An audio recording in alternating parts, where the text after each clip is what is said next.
Welcome to Pain in the Grass, the official Lawn Pride podcast, where we dig deep into the real problems hiding in your yard. From weeds to grubs to mystery brown spots, we've got the dirt. Let's grow better together.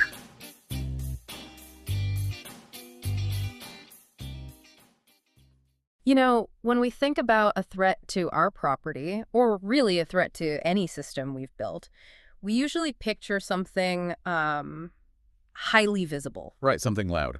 Exactly. A storm rolling in, a tree branch snapping in the wind, or even like a pest that loudly announces its presence. We expect the things that cause us trouble to make a lot of noise. Yeah, we are always looking out for the obvious dangers. Right. Which, I mean, that makes perfect sense from an evolutionary standpoint. Yeah. We are biologically wired to notice the immediate, loud, sudden changes in our environment. The things that crash and bang. Exactly. Because, historically, those were the things that posed an immediate physical threat to us. But then you look at the botanical world, specifically the ecosystem right outside your front door, and you realize that the most successful saboteurs out there, they don't break the glass or kick the door down. No, not at all. They don't make a sound. In fact, they are so soft and unassuming that you might actually invite them in, just thinking they are part of the scenery. It is the ultimate Trojan horse strategy. Yeah. We look right past them because they just don't fit our traditional mental model of what a threat looks like. I mean, we see green, we see soft, and our brain automatically categorizes it as safe. Which brings us to the subject of today's deep dive. We've got a really fascinating and honestly pretty cheeky article from Lawn Pride today. It's a great piece. It really is. It completely reframes how we look at a very specific, very common lawn weed found in places like North Carolina. Yeah. And the way they do it is so clever. Right. Instead of just treating it like a boring botanical specimen, this source profiles the weed as if it were a rogue employee, like a master of corporate sabotage operating right under your nose. And it is a brilliant framing device. Oh, because we aren't just reading a standard landscaping manual today. No, we are definitely not. We are analyzing a highly effective, incredibly deceptive biological strategy. By using these workplace metaphors, words like, quietly clocking in, probation period, and overachiever, the source helps us immediately grasp that aggressive, opportunistic behavior. It translates the ecological warfare into something we can all recognize. Exactly. Okay, let's unpack this. Our mission for you today is to discover why a soft, green, totally innocent-looking plant is actually a master saboteur. Yes. And more importantly, exactly what it takes to stop it before it takes over your entire yard. We are talking about the ultimate low-key overachiever, which is chickweed. Chickweed. I mean, even the name sounds harmless, doesn't it? It really does. It sounds like something you'd feed a pet bird or put in a fancy salad. Right. And if you look at its profile in our source, it is described as soft, bright green, and very low to the ground. Yep. It doesn't have vicious thorns. It doesn't grow 10 feet tall and block your windows. Botanically, it is categorized as a fast-growing winter annual that thrives in early spring, just growing in these dense, mat-like patches. And that unassuming physical description, that is exactly where the deception begins. I have to say, reading this, it immediately reminded me of a very specific type of office dynamic. Oh, really? Like what? It's like the coworker who seems incredibly sweet, totally quiet, and always keeps their head down at their desk. Oh, I know the type. Right. But then, quietly, behind the scenes, they are secretly taking credit for all your projects and just slowly taking over your department while you're busy in meetings. That is a remarkably accurate analogy. And it speaks to the core of how chickweed operates. It uses its mild appearance as leverage. But, I do want to push back on this a little bit. Sure. I'm putting myself in the shoes of a homeowner right now. If I look out at my lawn and I see something that is just soft, bright green and stays super low to the ground, Yeah. how much damage can it really do? If it just blends in and isn't growing up to my knees, is it really that big of a deal? It seems like it's just quietly sitting there. What's fascinating here is the precise contrast between its delicate look and its aggressive physiological nature. Okay. You see a soft green patch and think, well, at least it's green. But that low profile is actually a tactical evolutionary advantage. Well, think about the environment of a lawn. What is the biggest, most consistent threat to a plant in a yard? Oh, the lawnmower. Exactly. By staying incredibly low to the ground, growing laterally instead of vertically, it entirely avoids the mower blades. Wow, it literally ducks underneath the threat. Yes. It flies entirely under the radar of your primary landscaping tool. And while it looks like it is just sitting there, it is actually spreading aggressively across any thin or struggling areas of the lawn. So the softness and the low height are essentially its camouflage, its weaponized innocence. Precisely. It is quietly clocking in, expanding its footprint. But here is the biological mechanism that makes it so potent. It is a winter annual. Right. While your normal turf grass shuts down its cellular functions to survive the frost, essentially going into hibernation, chickweed has adapted to produce specific enzymes that function in near-freezing temperatures. Wait, really? Yeah, it acts almost like an antifreeze. Wait, so while my regular grass is completely dormant and asleep, this weed is actively converting weak winter sunlight into energy. Yes, it is fully operational while the rest of the ecosystem is closed for business. That is wild. It uses that unassuming posture, combined with its cold weather biology, Yeah. to establish total dominance before anyone even notices there is a turf war happening. Well, if its whole strategy is based on staying low and hiding while the rest of the lawn is asleep, it must need very specific, sheltered conditions to pull that off. Definitely. Where does a plant like that actually choose to set up shop? It exploits environmental vulnerabilities, Mm. and the source lays out a very specific resume of likes and dislikes for chickweed that perfectly illustrates this. Let's dig into those likes. Okay. Chickweed loves cool, damp spring weather. It actively prefers shady areas with less sunlight. It seeks out thin, weak turf. Mm-hmm. It thrives in moist soil with poor drainage, and it absolutely loves lawns that haven't been properly maintained with fertilizer. Now, compare that to a healthy grass environment. What does healthy turf grass need to thrive? Sunlight, mostly. Right. It needs abundant sunlight, well-draining soil, and strong nutrient support. Chickweed is specifically seeking out the exact opposite conditions. Looking at these likes, it seems like chickweed doesn't actually pick fights with strong grass. Not at all. It doesn't want a fair fight at all. It just waits for weakness. Is it basically the ultimate opportunist? It absolutely is the ultimate opportunist. Right. And this brings up a fundamental law of biology and ecology, which is that nature abhors a vacuum. What do you mean by a vacuum in the context of a lawn? Well, think of a thriving, healthy lawn as a closed system. Okay. The root systems are deep and tangled together, the blades of grass are thick and capturing all the sunlight, and the soil is efficiently using all the water. So it's full. Exactly. There is literally no physical space, no extra light, and no available nutrients for a new plant to step into. There are no vacancies. But a thin lawn with poor drainage is an open system. Yes. When you have poor drainage, water pools up. That pooled water suffocates the roots of your healthy grass because they can't get oxygen. Oh, I hate when that happens.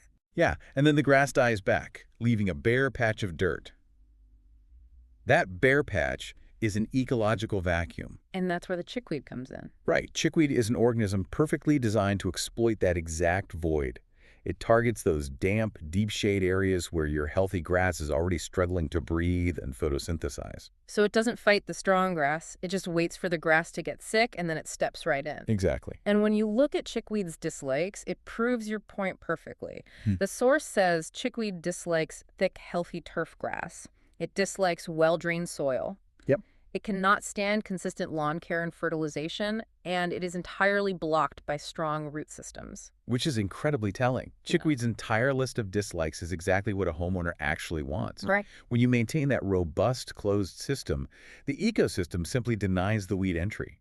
But the moment you let maintenance slip, the moment water starts pooling in a shady corner of the yard, A position opens up. exactly, a position opens up, and chickweed is the first one to hand in a resume. So knowing where it strikes, these weak, damp, shady gaps in the lawn, leads us directly to how it systematically sabotages the turf once it's officially, hired into your yard. Right. The source outlines several major problems that this seemingly harmless weed causes, but I want to understand the actual mechanics of what it's doing to the grass. Okay, let's look at it. Let's say it finds a damp, bare patch and sets up its low, dense mat. What actually happens to the grass that is trying to survive underneath or around it? It physically smothers it. Remember we talked about how it grows laterally? Yeah. It forms this thick, heavy blanket over the soil. By doing that, it actively intercepts the resources that the struggling grass needs to survive. Like an umbrella. Kind of, yeah. The broad leaves of the chickweed catch the photons of sunlight before they can reach the grass blades below. It essentially throws a tarp over the competition. Wow. Which means when spring finally rolls around and the normal grass tries to wake up and send out new shoots to repair itself, it's just hitting a brick wall. Exactly. It's starved of light and oxygen. That's brutal. It completely crowds out new growth. The lawn is trying to heal, but the chickweed is sitting there, blocking the way, ensuring the grass remains perpetually in a weakened state. And here's the part that will drive any homeowner absolutely crazy, which is the way it spreads. Oh, yeah. The seeds. Yeah. The source notes that chickweed produces a massive number of seeds. But wait, if it's a winter annual and it thrives in the cold and early spring, how do those seeds survive the scorching heat of a North Carolina summer? That is a great question. Do they just bake in the sun and die? Well, no, and it highlights another brilliant survival mechanism. The seeds don't die in the heat. They go into a highly resilient state of dormancy. Oh, wow. Chickweed produces thousands of tiny seeds per plant, and they have this protective coating that allows them to withstand extreme summer temperatures. They essentially bake in the soil, totally inert, just waiting. Waiting for what? Waiting for the temperature to drop again. Once the late fall and early winter rains arrive, and the soil temperature dips to a specific cooler threshold. That wakes them up. Yes. That change in the environment triggers a chemical reaction inside the dormant seed. It breaks dormancy and begins to germinate precisely when the traditional grass is starting to shut down for the winter. Here's where it gets really interesting. It's not just the physical smothering or the thousands of heat-resistant seeds. It's the timing. Yes. The timing is the weapon. It is a devastatingly effective seasonal strategy. Think about it. Because of that germination trigger you just mentioned, chickweed thrives from late winter into early spring. It really makes me think of a squatter. A squatter. Yeah. Imagine someone moving into your house while you are away on a long winter vacation. Okay, I see it. You come back in the spring, ready to unlock your front door and settle back in, and someone has already changed the locks, moved all their furniture in, and claimed the living room. If we connect this to the bigger picture, you'll see that timing in nature is absolutely everything. It really is. Ecosystems are basically synchronized dances. Every plant has its moment to emerge, to gather resources, to reproduce. Because chickweed is a winter annual, its internal clock is perfectly misaligned with the traditional lawn. Right. It is fully active while everything else is asleep. It's working the night shift. Exactly. It establishes its dense, smothering mats and drops its incredibly heavy seed load before the competition is even awake to notice. Wow. It essentially wins the race before the grass realizes the starting gun is even fired. By the time the soil warms up enough for your turf grass to stretch its roots and look for nutrients, the chickweed has already consumed the available nitrogen. That's so unfair. It has already intercepted the sunlight. The grass isn't just playing catch-up, it's fighting a battle it has already lost. And the result of that lost battle is severe. The source makes it clear that if you want a thick, uniform lawn, chickweed is actively engineering the environment against you. It really is. Left untreated, it creates these massive patchy areas. It completely blocks airflow to the soil, which, that invites fungal diseases. Yeah, that's a whole other problem. And it totally prevents new seeds from establishing if you try to overseed your lawn in the spring. It is the literal definition of a hostile work environment for your grass. Yeah. It ensures no new no new grass seeds can possibly survive the onboarding process because the resources have already been monopolized. So since chickweed has this incredibly unfair biological head start, and since it is actively sabotaging the yard by exploiting the ecological vacuums we talked about, we have to talk about how to fix it. Right, the solution. How can homeowners effectively fire this rogue employee and reclaim their property? We need a performance improvement plan. And this requires a very specific systemic approach. Okay. Because as we've just established with the seeds and the timing, simply waiting it out or just walking out and yanking a few green patches out of the ground, it just won't work. Right. The source outlines what they call the lawn pride approach. And what I really love about this is that it's twofold. It's not just a Band-Aid. They treat the problem at the source, but then they fundamentally, structurally strengthen the lawn to prevent it from coming back. That dual approach is crucial. You have to address the immediate symptom, the active weed, and the underlying disease, the open ecological system. You have to do them simultaneously. Right. The steps they outline include targeted weed control at the correct time, which we now know has to account for that sneaky winter germination schedule. Yes. You have to hit it before it drops those thousands of dormant seeds, but then they move into the structural fixes. Fertilization to thicken the turf, improving soil and drainage conditions so water doesn't pool up and suffocate the good grass. Which eliminates the ecological vacuums. Exactly. So what does this all mean? It means that if you just pulled a weed, you haven't actually solved the problem. No, not at all. You might have removed the current employee, but the job posting is still up. That's a great way to put it.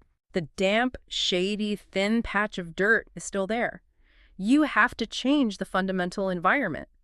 If you don't fix the poor drainage and if you don't fertilize to build strong, thick turf, chickweed's legs are still sitting right there. Just waiting. Right, waiting for the next batch of heat-resistant seeds to wake up in November. That is the perfect way to look at it. You cannot just rip the weed out and walk away. Mm-hmm. The strategy highlighted in the source is an excellent example of long-term systems-level thinking. Yeah. You aren't just reacting to a momentary visual problem on your lawn. You are proactively building a biological fortress. I love that, a biological fortress. By creating a thick, healthy lawn with deep, robust roots and well-drained soil, you are effectively closing all the vacancies. You are turning an open system into a closed system. Right.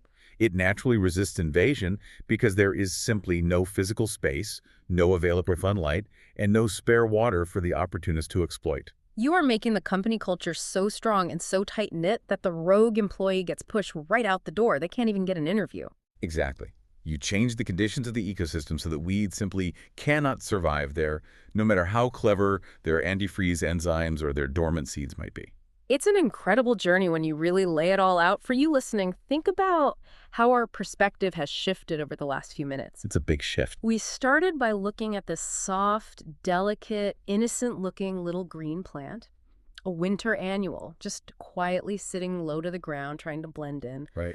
But by unmasking its opportunism and looking at the actual cellular biology of how it operates, we see it for what it truly is. A master of deceptive dominance that exploits the weakest parts of a system. Exactly. We learned about its specific likes, how it actively hunts down the dampest, shadiest, most oxygen-deprived parts of your yard to set up shop because it knows the strong grass can't fight back there. We learned how its low profile lets it duck right under the mower blades. And then we uncovered its brilliant, incredibly sneaky timing. Waking up in the late winter while the rest of the yard is fast asleep. Right. Spreading its thick mats, dropping a massive number of summer-hardy seeds, and physically intercepting the sunlight and air that the actual grass desperately needs to recover in the spring. Yeah. It forces us to realize that the only way to win isn't just to fight the weed, but to mount a systemic, root-level defense strategy. Yeah. Better drainage, better fertilization, closing the system to leave absolutely zero room for the saboteur to clock in. Yes. As the source so perfectly puts it, you cannot let chickweed make it past its probation period. You have to terminate the contract immediately by fixing the environment that hired it in the first place. Exactly. But, looking at all of this raises an important question, one that steps a bit away from the botany of North Carolina lawns and into how we navigate the systems in our own lives. Oh, I like where this is going. What's the takeaway? Well, we've just spent all this time analyzing how chickweed wins. Yeah. And while its antifreeze biology and seed dormancy are impressive, it wins primarily through timing. Timing, yeah. By establishing itself in the late winter, it controls the board before the competition even wakes up. It's an undeniable, massive advantage to be the first one moving. For sure. So if moving in early while the competition is dormant is such a successful survival strategy for a simple, soft green plant, where else could that apply? Oh, wow. Think about your own life, your business, your learning goals, or even when you're trying to establish a tough new habit. Where could you benefit from clocking in before everyone else has even woken up? Wow. Taking a page right out of the weeds playbook. I love that. And it brings us right back to where we started today. Yeah. We spend so much time looking out for the loud, obvious threats or waiting for the perfect, noisy moment to make our own moves.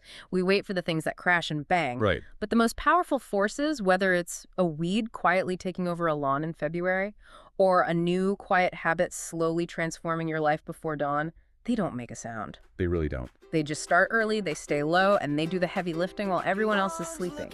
Keep an eye on the quiet ones. Thank you for listening to the Pain in the Grass podcast, sponsored by Lawn Pride of North Charlotte, Huntersville, your go-to name in turf care for homeowners and businesses seeking beauty, quality, and reliability, powered by family and fueled by passion. Until next time, make sure to take care of that pain in the grass.